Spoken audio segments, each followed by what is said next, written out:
اگر آپ کسی کو دیکھیں اور دیکھنے کے بعد اللہ یاد آ جائے، کسی کو دیکھنے کے بعد آنکھوں میں آنسو آ جائے، کسی کو دیکھنے کے بعد اگر حرم پاک کا تصور ابھر آئے، گنبد خضرا یاد آ جائے، تو پھر سمجھ لیجئے کہ یہ اللہ والا ہے، اسے دیکھ کر خدا یاد آ گیا، اور پھر اس کا عمل مقبول ہے، قبول نہیں ہے۔ ہم سب اس وقت قبولیت کی منزل پر ہیں اور ہمیں مقبولیت کے درجے پر آنا ہوگا۔ دیکھتے ہیں اس ہمارے ساتھ ٹیلی فون لائن پر کون موجود ہے۔ السلام علیکم۔ وعلیکم السلام جی کون صاحبہ بات کر رہی ہیں؟ جی سر میں عائشہ بات کر رہی ہوں عامر بھائی۔ جی عائشہ کیسی ہیں آپ؟ ٹھیک ہیں الحمدللہ بالکل ٹھیک۔ عامر بھائی میں آپ کی بہت بڑی فین ہوں اور آپ کا پروگرام میں بہت شوق سے دیکھتی ہوں۔ بڑی مہربانی میری بہن، بڑی مہربانی، کیا فرمائیے؟ اور عامر بھائی آپ بہت اچھا پروگرام پیش کر رہے ہیں، مجھے آپ کو آٹوگراف چاہیے تھا۔ اب دعا کیجئے کہ کچھ ایسا مواصلاتی نظام ہو جائے کہ میں یہیں سے کھٹ کھٹ کھٹ سائن کروں اور ادھر سامنے کیمرے کے وہ سائن جائے اور ادھر آپ کی اسکرین سے وہ نکل آئے، تو اس کے لیے تو آپ کو بنفس نفیس کہیں نہ کہیں ملاقات ہوگی۔ آپ کبھی آئے نا ہمارے ہاں۔ آپ کراچی سے بات کر رہے ہیں؟ عامر بھائی اتنی دور لاہور میں ہوں۔ ارے لاہور میں ہے میری بہن، اچھا تو اب دعا کیجئے کہ لاہور میں ہم کوئی پروگرام کریں۔ آپ نے مجھے بہت چینج کر دیا ہے، میں نے کبھی نماز نہیں پڑھی تھی، آپ کی وجہ سے میں 5 وقت کی نمازی ہو گئی۔ ماشاء اللہ ماشاء اللہ ماشاء اللہ ماشاء اللہ۔ بس آپ کا چینج ہونا دراصل کچھ میرے گناہوں کی گرد میں کمی کا سبب بنے گا، ورنہ میرے جسم پر اور میرے وجود پر اور میرے نفس پر تو گناہوں کی ایک دبیز تہ چڑھی ہوئی ہے۔ آپ اس طرح نماز پڑھتی رہیں گی؟ عامر بھائی میں آپ کو اپنی ہر دعا میں یاد رکھتی ہوں، میری کوئی دعا ایسی نہ ہوتی جس میں آپ کا نام نہ ہو۔ بڑی محبت میری بہن، اللہ آپ کو سلامت رکھے، اللہ آپ کو خوش رکھے، میں آپ کا بڑا احسان بند رہوں گا۔ ایک اور کالر موجود ہیں۔ السلام علیکم۔ السلام علیکم۔ وعلیکم السلام، کون صاحبہ بات کر رہی ہیں؟ عامر لیاقت بات کر رہے ہیں؟ جی عامر لیاقت بات کر رہا ہوں۔ جی is it possible if I don't say my نیم؟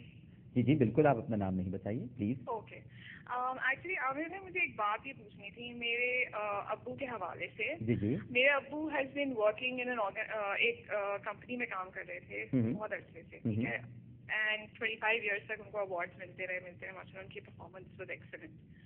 اب کیا ہوا ہے کہ بیچ میں ان کے ساتھ ابھی کیا ہوا ہے کہ تھوڑی سی ایک قسم کی ناانصافی ہو گئی ہے اور ان کو مطلب کسی اور کی وجہ سے ان کو ہٹا دیا گیا، اینڈ اب وہ انہوں نے اپنی مطلب ہی از ناٹ آن جاب ابھی، اینڈ وہ جاب پہ نہیں ہے، اینڈ ہمیں کافی ڈپریشن ہوا ہے اس معاملے کے اندر، اور مجھے آپ سے پوچھنا ہے کہ ہماری وجہ سے کوئی غلطیاں ہوئی ہیں جس کی وجہ سے ہوا ہے یا کس وجہ سے ہوا ہے؟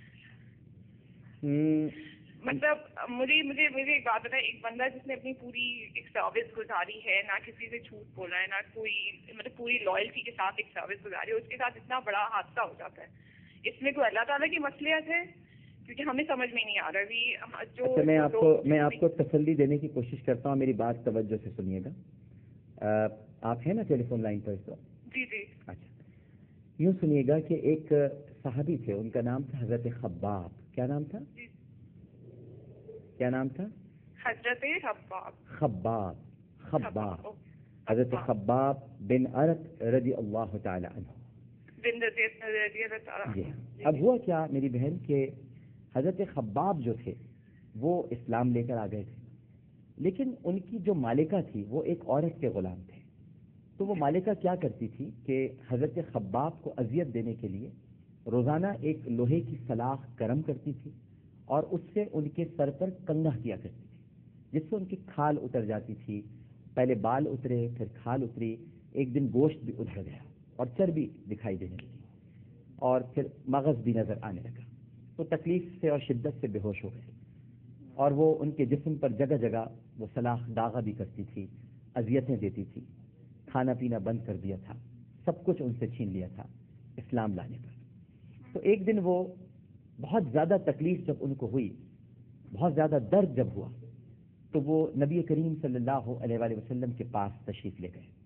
آپ اس وقت ایک ستون سے ٹیک لگائے ہوئے تھے، وہ ستون جو نبی صلی اللہ علیہ وآلہ وسلم کو بڑا محبوب تھا، اور وہ ستون تھا مکہ مکرمہ میں، جہاں پر آپ صلی اللہ علیہ وآلہ وسلم اکثر ٹیک لگایا کرتے تھے، اور حضرت ابو طالب کا بھی وہاں سے گزر ہوتا تھا، حضرت ابو بکر بھی وہاں سے جایا کرتے تھے۔ اب وہ وہاں پر وہ ستون نہیں رہا ہے، یہ حرم کے اندر ہی ہوا کرتا تھا، تو آپ وہاں اس ستون سے ٹیک لگائے ہوئے تھے۔ لوگ بعض روایتوں میں رکن یمانی آتا ہے، لیکن نہیں، ایک ستون تھا جہاں سے آپ نے ٹیک لگائی ہوئی تھی. آپ استراحت فرما رہے تھے. آپ سن رہی ہیں نا میری بہن؟ جی جی جی. تو حضرت خباب آئے اور انہوں نے آ کے کہا کہ یا رسول اللہ صلی اللہ علیہ وسلم. آپ ایک دم چونک کر اٹھے. فرمایا کیا ہوا خباب؟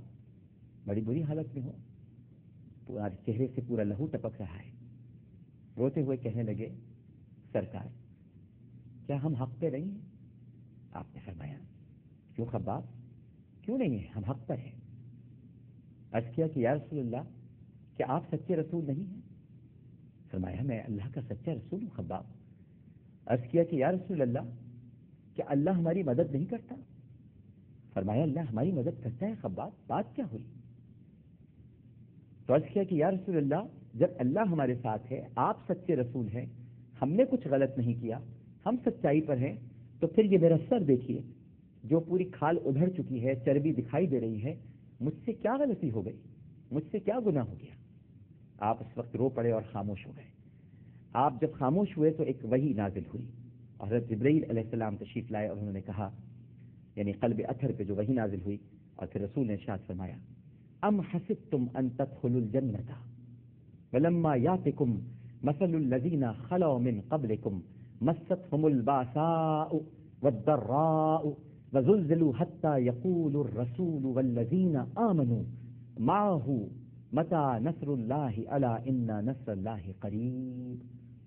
کیا تم نے یوں ہی گمان کر لیا ہے کہ جنت میں داخل ہو جاؤ گے؟ ایسے ہی چلے جاؤ گے، ایسے ہی چلے جاؤ گے جنت میں؟ تم سے پہلے والی قوموں کو ہلا دیا گیا، ان کی کھالیں کھینچ لی گئیں، ان کے جسموں میں لوہے کی کنگیاں اتار دی گئی، یہاں تک کہ وہ پوری قوم چلا اٹھی اور اپنے رسول سے کہنے لگی کہ اللہ کی مدد کب آئے گی. رسول بھی کہہ پڑا اللہ کی مدد کب آئے گی؟ ان قریب اللہ کی مدد آئے گی. تو میری پیاری بہن، کوئی آپ کا قصور نہیں ہے، کوئی آپ کے والد کا قصور نہیں ہے. یہ اللہ کو آپ کے والد سے بہت پیار ہے اور وہ آزما رہے ہیں آپ کے والد کو، اور آپ کو بھی آزما رہے ہیں، کیونکہ بہت جلد مدد آئے گی، بہت جلد نصرت آئے گی. حضرت خباب یہ سننے کے بعد اتنے خوش ہو کر واپس گئے کہ بس پھر ان کی خوشی کا کوئی ٹھکانہ نہیں تھا، اور فرمایا کہ آج کے بعد اگر میری مالکہ مجھے قتل بھی کر دے یا رسول اللہ تب بھی کوئی شکوہ زبان پہ نہیں لاؤں گا. تو آپ کوئی اسپیسیفک دعا بتا سکتے ہیں، کوئی آیت بتا سکتے ہیں جو ہم اس آزمائش کے ٹائم پہ پڑھیں جس سے ہماری یہ مدد ہو جائے؟ بالکل، آپ یقیناً میں آپ کو بتا سکتا ہوں. آپ پڑھا کیجئے، شروع میں پڑھا کیجئے ان للہ و انا الیہ راجعون، ان للہ و انا الیہ راجعون، اللہم اجرنی فی مصیبتی واخلف لی خیرا منہا. کیا؟ دوبارہ پڑھ لیتا ہوں میں. ان للہ و انا الیہ راجعون، اللہم اجرنی فی مصیبتی واخلف لی خیرا منہا. اچھا، ایک اور بات میں نے آپ سے کرنی تھی. انہوں نے کیا کیا ہے کہ انہوں نے ناانصافی کر کے تو ہمیں نکال ہی دیا، لیکن اس کے بعد ابو کا سارا پیسہ بھی. اب آپ یہ دعا پڑھیے گا نا میری بہن، یہ جو میں نے آپ کو بتائی ہے، انشاءاللہ یہ دعا بھی پڑھیں، صبر بھی کریں، اور انشاءاللہ تعالی اللہ آپ کے سارے معاملات انشاءاللہ اسی ماہ مبارک میں حل کرے گا. بس یہ دعا پڑھتی رہیں، ان للہ و انا الیہ راجعون، اللہم اجرنی فی مصیبتی واخلف لی خیرا منہا. عامر لیاقت حسین کو اجازت دیجیے. آئیے اپنی اصلاح کریں پروگرام سے. ہم بھی اپنی اصلاح کرتے رہتے ہیں، میں تو ہر وقت اپنی اصلاح کرتا رہتا ہوں. مجھ میں تو بہت خامیاں ہیں، بہت کمیاں ہیں. اللہ تعالیٰ میری تمام کمیوں کو، میری تمام خامیوں کو دور کر دے، ایسا بنا دے مجھے پروردگار جیسا وہ چاہتا ہے. عامر لیاقت حسین کو اجازت دیجیے. پروگرام پیش کرتے ہوئے کوئی غلطی اور میری کوئی بات کسی کی طبیعت پر گرا گزری ہو تو میں معافی چاہتا ہوں. اپنا بہت خیال رکھیے گا. انشاءاللہ زندگی رہی تو کل اسی وقت اسی چینل پر آپ سے دوبارہ ملاقات ہوگی. اپنا بہت خیال رکھیے گا. اللہ حافظ.